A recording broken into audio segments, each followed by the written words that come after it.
मेधावी छात्र सम्मान समारोह में बोले CM Dhami mid day meal योजना को लेकर की बड़ी घोषणा। कांग्रेस के नेशनल कॉन्फ्रेंस से गठबंधन पर सीएम धामी का वार। राहुल गांधी से पूछे 10 सवाल, कहा गठबंधन से कांग्रेस का आरक्षण विरोधी चेहरा आया सामने। शिक्षा मंत्री धन सिंह रावत ने की घोषणा, अगले साल से हर ब्लॉक के 10 मेधावी छात्र छात्राओं को भारत दर्शन कराएगी सरकार। अंकिता मर्डर केस में एसआईटी के विवेचना अधिकारी की गवाही पूरी, अब 30 अगस्त को होगी अगली सुनवाई। बद्रीनाथ केदारनाथ मंदिर समिति के पूर्व अध्यक्ष अनुसुईया प्रसाद का निधन, जनसंघ के प्रखर नेता थे अनुसुईया प्रसाद। और देहरादून समेत कई जिलों में भारी बारिश का येलो अलर्ट जारी, बद्रीनाथ हाईवे बंद, 600 यात्री फंसे। आप देख रहे हैं के न्यूज, खबरों का सारथी। नमस्कार, उत्तराखंड की खबरों के साथ मैं हूं मनोज मानस और अब खबरें विस्तार से। किच्चा के मलसी गांव में चल रहे मदरसे में एक मौलवी द्वारा कुछ बच्चियों का यौन उत्पीड़न किए जाने की घटना के बाद भाजपा ने रुद्रपुर स्थित कलेक्ट्रेट पर प्रदर्शन कर जनपद में चल रहे अवैध मदरसों के खिलाफ ध्वस्तीकरण की कार्रवाई करने और मौलवियों का सत्यापन कर उनके आपराधिक रिकॉर्ड जांचने की मांग की है। दरअसल किच्चा के मलसी गांव में स्थित मस्जिद में अवैध रूप से एक मदरसा संचालित हो रहा था। पिछले दिनों मदरसे में पढ़ने जाने वाली बच्ची के पिता ने मौलवी पर बच्ची के साथ यौन उत्पीड़न करने का मुकदमा दर्ज कराया था। मौलवी बच्चियों को एक कमरे में ले जाकर पोर्न फिल्म दिखाता था और फिर उनका उत्पीड़न करता था। इस घटना के विरोध में भाजपा कार्यकर्ताओं ने कलेक्ट्रेट पर प्रदर्शन किया। भाजपा विधायक शिव अरोड़ा ने आरोपी मौलवी के खिलाफ सख्त कार्रवाई की मांग करते हुए जनपद में अवैध मदरसों के खिलाफ बुलडोजर कार्रवाई की मांग की। उन्होंने कहा कि मदरसों में रहने वाले मौलवियों के आपराधिक रिकॉर्ड भी चेक किए जाने चाहिए।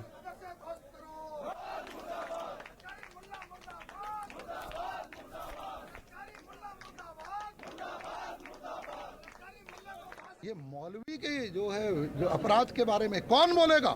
इन बच्चियों का संरक्षण भी कौन कराएगा? तुष्टीकरण के नाम पे इसके बारे में कोई नहीं बोलेगा क्या? इसीलिए मेरा बड़ा स्पष्ट कहना है, कोई भी बहन हो, कोई भी बच्ची हो, वो हमारी है। अगर उसका यौन उत्पीड़न होता है, उसका अन्याय हो रहा है, तो उसको न्याय मिलना चाहिए। ऐसे अपराधियों को कठोर सजा मिलनी चाहिए, फांसी की सजा मिलनी चाहिए। के द्वारा अवैध मदरसों में, मस्जिदों की आड़ में ये यौन उत्पीड़न की घटनाएं ये शर्मसार कर देने वाली है। आज हम मांग करने आए हैं कि ऐसे सभी अवैध मदरसों की जांच हो, ऐसे सभी मौलवियों की आपराधिक पृष्ठभूमि की जांच हो, अवैध मदरसों पर बुलडोजर चलाए जाए। अगली खबर रामनगर से, जहां केंद्रीय सड़क एवं परिवहन राज्य मंत्री अजय टम्टा रामनगर पहुंचे हैं, जहां रामनगर विधायक दीवान सिंह बिष्ट, भाजपा नगर अध्यक्ष मदन जोशी सहित कई कार्यकर्ताओं ने उनका जोरदार स्वागत किया। केंद्रीय राज्य मंत्री अजय टम्टा ने धनगढ़ी और पनोद नाले का भी निरीक्षण करते हुए कंपनी के ठेकेदार को दोनों पुलों की गुणवत्ता में किसी भी प्रकार का कोई समझौता न करने की बात कहते हुए समय से इन पुलों के कार्य को पूरा करने के निर्देश दिए। उन्होंने कहा कि बरसात के दौरान उक्त दोनों नाले काफी उफान पर आ जाते थे, जिससे कई बार दुर्घटनाएं भी घट चुकी थी। उन्होंने कहा कि क्योंकि ये दोनों पुल कॉर्बेट पार्क की सीमा से लगे हुए हैं, इस कारण इनके निर्माण में कुछ विलंब हुआ है। उन्होंने कहा ये दोनों पुल कुमाऊं और गढ़वाल को जोड़ते हैं। पुलों का निर्माण होने के बाद बरसात के समय होने वाली परेशानियों से लोगों को राहत मिलेगी।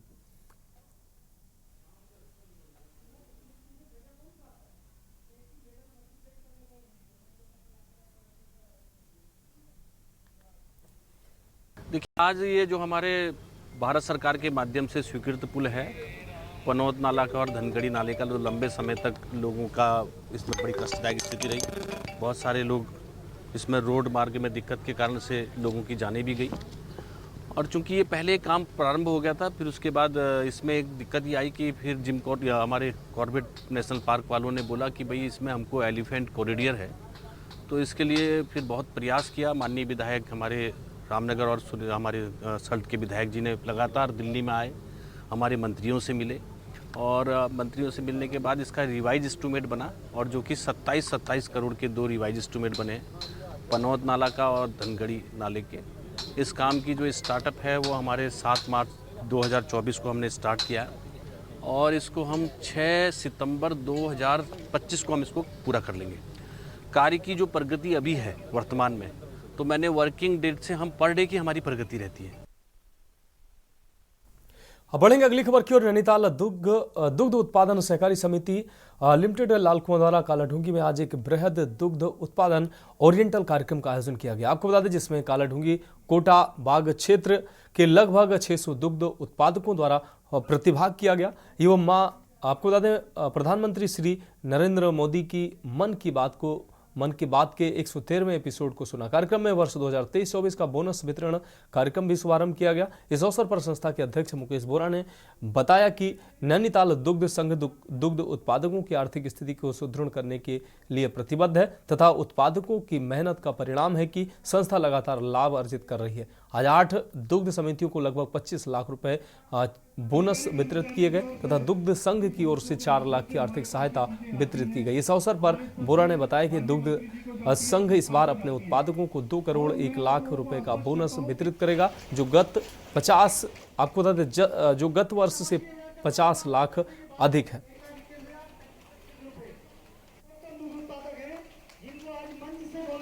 आज हम लोगों के नैनीताल दुग्ध संघ के अंतर्गत जो कालाढूंगी क्षेत्र है वहाँ की 8 समितियाँ थी, उनके लिए एक बोनस वितरण कार्यक्रम रखा था नैनीताल दुग्ध संघ द्वारा।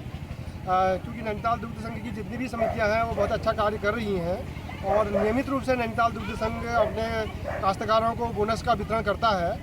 तो इस प्रकार के कार्यक्रमों से काश्तकारों का जुड़ाव दुग्ध संघ से रहता है, उनमें उत्साह की भावना रहती है और जो पशुपालन का कार्य है वो उसको तेज़ी से कर रहे हैं।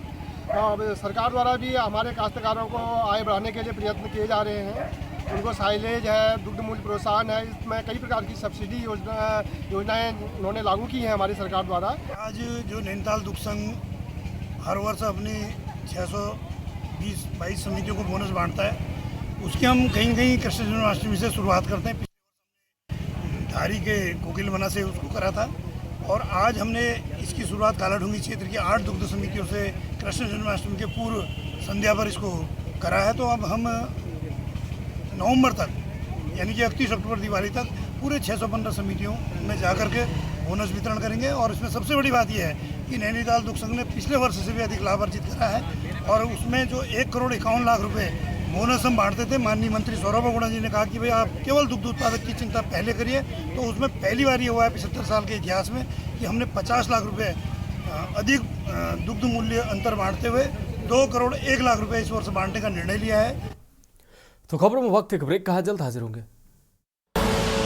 आप देख रहे हैं के न्यूज, खबरों का सारथी। ब्रेक के बाद एक बार फिर से उत्तराखंड की खबरों में आपका स्वागत है। बढ़ेंगे अगली खबर की ओर। उत्तराखंड कांग्रेस सेवा दल द्वारा आज एक बैठक का आयोजन किया गया, जिसे लेकर कांग्रेस प्रदेश अध्यक्ष करण मारा ने बताया कि यह कार्यक्रम सेवा दल का प्रदेश स्तरीय कार्यक्रम है। कार्यक्रम में केदार प्रतिष्ठा यात्रा के दौरान बेहतरीन काम करने वाले कार्यकर्ताओं को सम्मानित किया गया और सेवा दल की आगे प्रदेश में क्या रणनीति रहने वाली है, किस प्रकार संगठन के कार्यों की रूपरेखा तय होनी है, इन तमाम विषयों को लेकर बैठक में चर्चा की गई।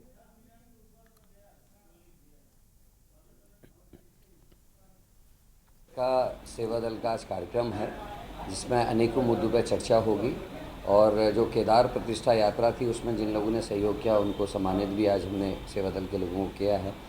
प्रदेश के प्रभारी सेवा दल के आदरणीय शर्मा जी आए हुए हैं और ये आज पूरे दिन का है। अपने आगे का जो रूपरेखा तय करनी है कार्यक्रमों की वो सब चीज़ों में इस पर चर्चा होगी और अभी तक जो हुआ है हेमा पुरोहित जी के बनने के बाद उन सभी विषयों पर चर्चा है।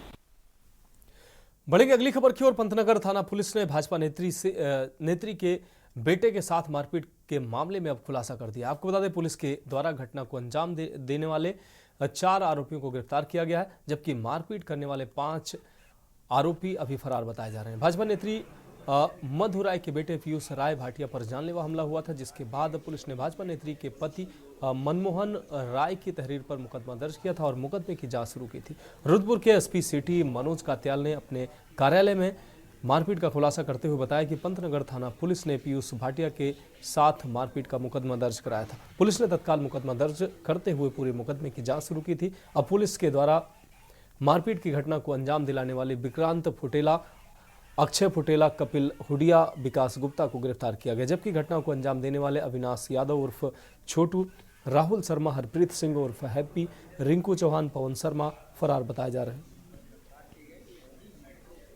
आपको बता दें कि पुरानी रंजिश के चलते मारपीट की घटना को अंजाम दिया गया था। पुलिस फरार आरोपियों की तलाश में जुटी हुई है।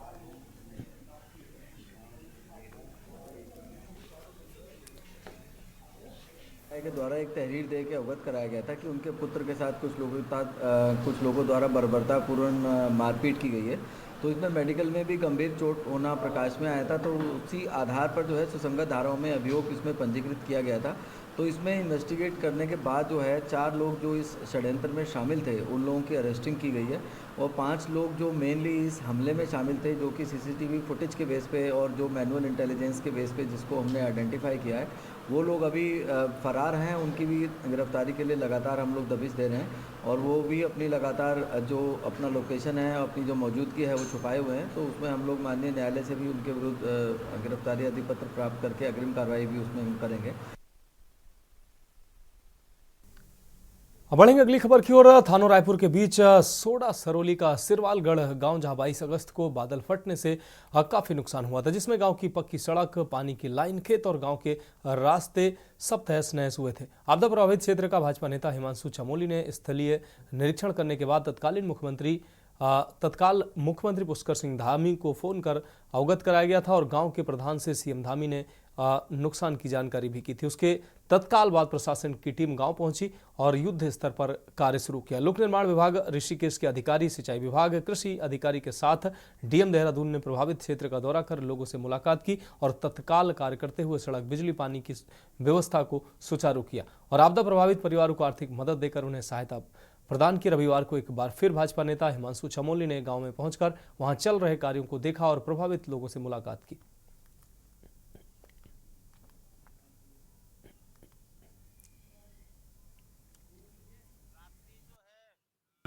22 और 21 तारीख रात्रि को जो है 10:30 बजे के लगभग जो है सिरवालगढ़ में जो है बादल फटा था।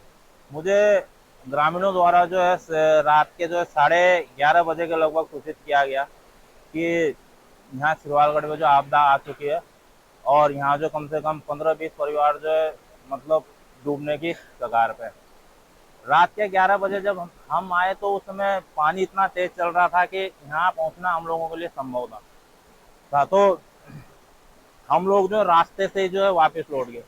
1.5 से 2 किलोमीटर का जो मार्ग जो ऊपर गांव ग्रामीण क्षेत्रों तक 25 परिवारों को जो जोड़ता था, वो 25 परिवारों को सुरक्षित करके और वो पूरा मार्ग उनके घर तक फिर दोबारा पुनः स्थापित माननीय मुख्यमंत्री जी ने मात्र 8 घंटे में पूर्ण कर दिया। और उत्तराखंड में देखने को मिला कि अगर कोई विकास पुरुष चाहे तो सारे विकास हमें लगता है कि 8 से 9 घंटे में पूर्ण हो सकते हैं। 8 मशीनें यहाँ रात भर चली।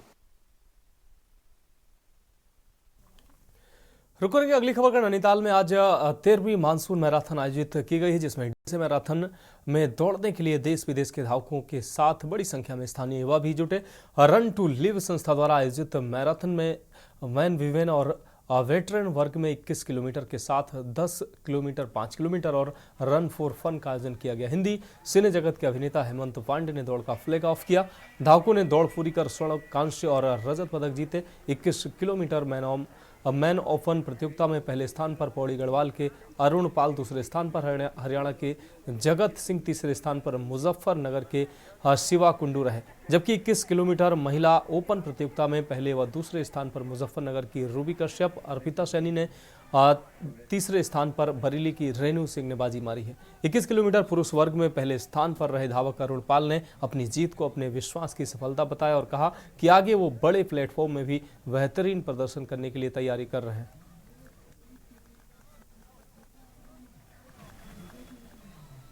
कम इसके लिए मैंने 3-4 महीने प्रैक्टिस करी। पिछली बार मैं यहाँ पार्टिसिपेट करा था, मैंने 5th स्थान भरा मैं। इस बार भी मैंने सोचा कि इस बार पार्टिसिपेट किया, इस बार अच्छा करा।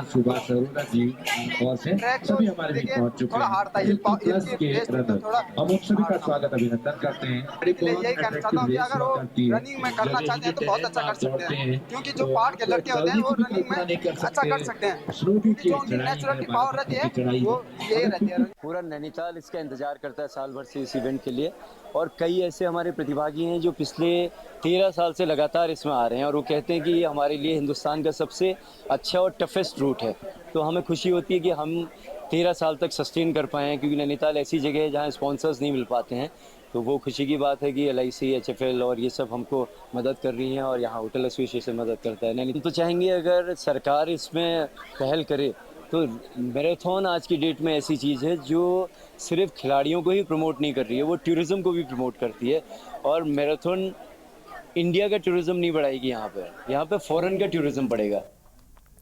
अब बढ़ेंगे अगली खबर की ओर। कोलकाता में महिला डॉक्टर के साथ हुए दुष्कर्म के मामले के बाद देहरादून की मित्र पुलिस अब अस्पतालों के लिए एक्शन मोड में नजर आ रही है, जिसे लेकर देहरादून के SSP अजय सिंह ने जनपद के 162 अस्पतालों को महिला सुरक्षा के लिए नोटिस जारी किए हैं। इस बात पर SSP अजय सिंह ने कहा कि देहरादून जनपद के सरकारी अस्पतालों से मांग आई थी कि वहां पर पुलिसकर्मी ज्यादा होने चाहिए, तो उसे देखते हुए अस्पतालों की पुलिस चौकियों में पुलिसकर्मियों की संख्या बढ़ा दी गई है। साथ ही उन्होंने कहा कि हमने प्राइवेट नर्सिंग होम और हॉस्पिटलों को नोटिस भेजे हैं, जिसमें कहा गया है कि मुख्य रूप से इमरजेंसी ब्लॉक में CCTV कैमरे लगे हों और अस्पतालों में नए कर्मचारियों का सत्यापन जरूर कराया जाए ताकि सभी की सुरक्षा सुनिश्चित हो सके।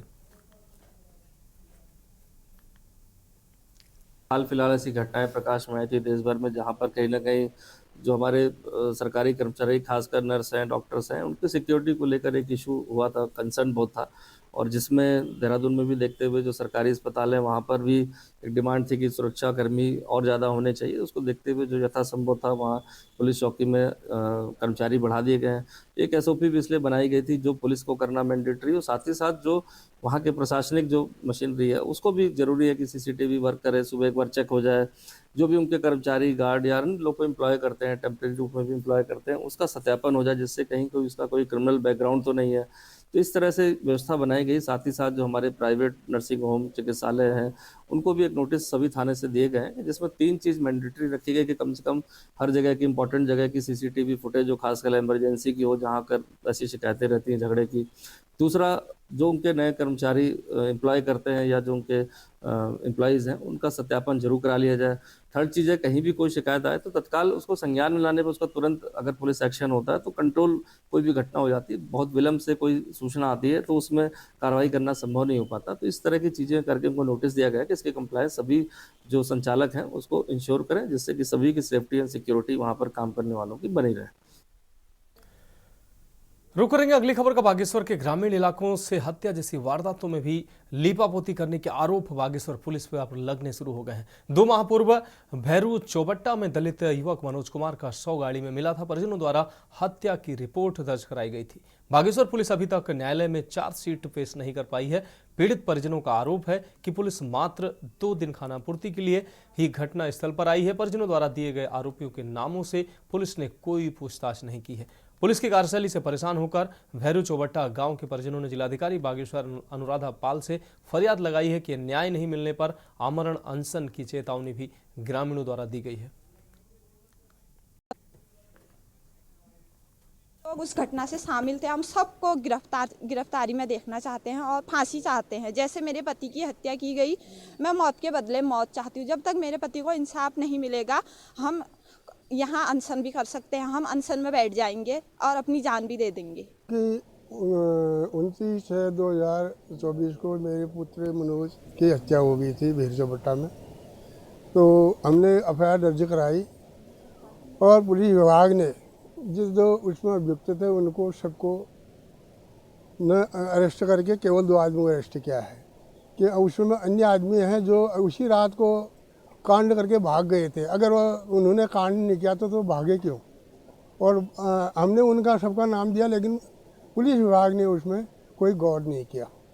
तो इसलिए हम आज DM साहब को एक ज्ञापन देने आए हैं। तो खबरों में आगे बढ़ेंगे उससे पहले उत्तर प्रदेश पुलिस भर्ती का आज तीसरा दिन, उसका अहम अपडेट आपको दिखा देते हैं। उत्तर प्रदेश में पुलिस भर्ती आरक्षी परीक्षा का आज तीसरा दिन। आपको बता दें तीसरे दिन यूपी में 6,78,767 अभ्यर्थी परीक्षार्थियों ने परीक्षा दी है।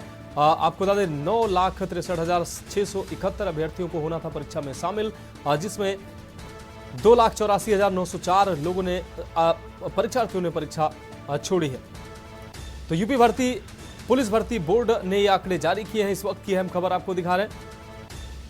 आज की परीक्षा में 185 संदिग्ध अभ्यर्थी भी पाए गए हैं। पहली पाली में 3,37,647 अभ्यर्थी परीक्षा में शामिल हुए हैं, और जबकि दूसरी पाली में 3,41,120 अभ्यर्थी परीक्षा में शामिल हुए हैं।